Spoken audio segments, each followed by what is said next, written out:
Hey everyone, welcome back and ready for another deep dive. Always. What are we looking at today? Well, today we're tackling a topic that's, I think, pretty important.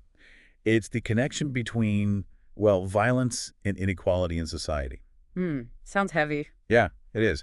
We're basing this deep dive on a video featuring Dr. James Gilligan. He's like a leading expert on the whole violence thing. Okay, I'm familiar with some of his work, yeah. And get this, one of the things he talks about is how the U.S. actually has murder rates that are 5 to 10 times higher than other, developed countries. Wow, 5 to 10 times. That's a huge difference. Right. So that's what we're going to be digging into. So how does Dr. Gilligan approach this whole issue?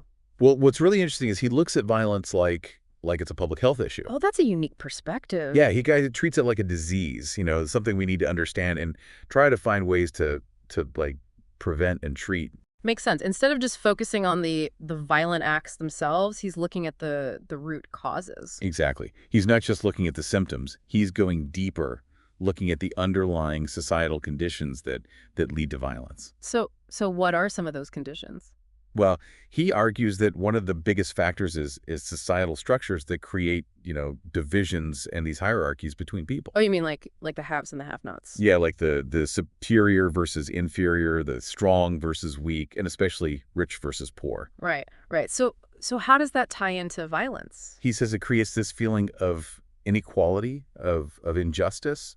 It leads to resentment and frustration and people feeling, devalued. Yeah. And that can manifest as violence. I can see that. Like, if you constantly feel like the system is rigged against you or you have no chance of getting ahead, it could lead to anger and desperation. Yeah, and he has this one quote it's pretty powerful. He says, "The most powerful predictor of homicide rates throughout the world is the size of the gap between the rich and the poor." That's a bold statement. But is there any data to actually back that up?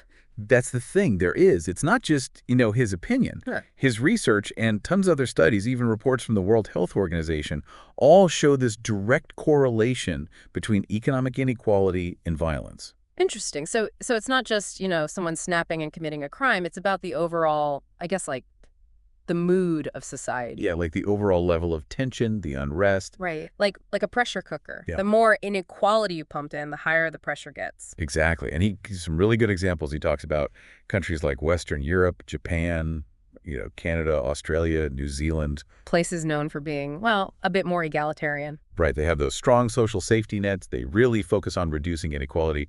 And guess what? They have the lowest murder rates. Yeah, that tracks. And the U.S., well, we're kind of on the opposite end of that spectrum, aren't we? Sadly, yeah. Yeah. We have one of the highest levels of income inequality among developed countries. And as we mentioned, our murder rates are way higher than those, more egalitarian nations. It's almost like a real-world experiment, isn't it? And the results are pretty clear. So it makes you think, right? If those countries have found ways to, create more equitable societies, and that seems to lead to less violence. Well, it certainly raises the question, why aren't we learning from them? Exactly. Like, what can we do here in the U.S. to actually address this? And that's where Dr. Gilligan's work gets really important. He's not just pointing out the problem, he's suggesting solutions. He's really pushing for us to tackle inequality head-on. So he's advocating for specific policies, social programs, things like that. Yeah, stuff that promotes economic justice, creates more opportunity, helps people feel like they're, part of something, that they matter, that they're not just discarded. That we all have a stake in this together.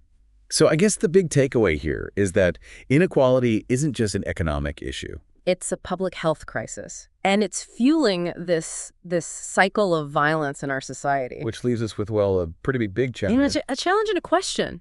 If we want a safer, more peaceful world, we got to find ways to bridge those divides. We have to build a more just and equitable society for everyone. Food for thought. Thanks for joining us on this deep dive, everyone. Until next time.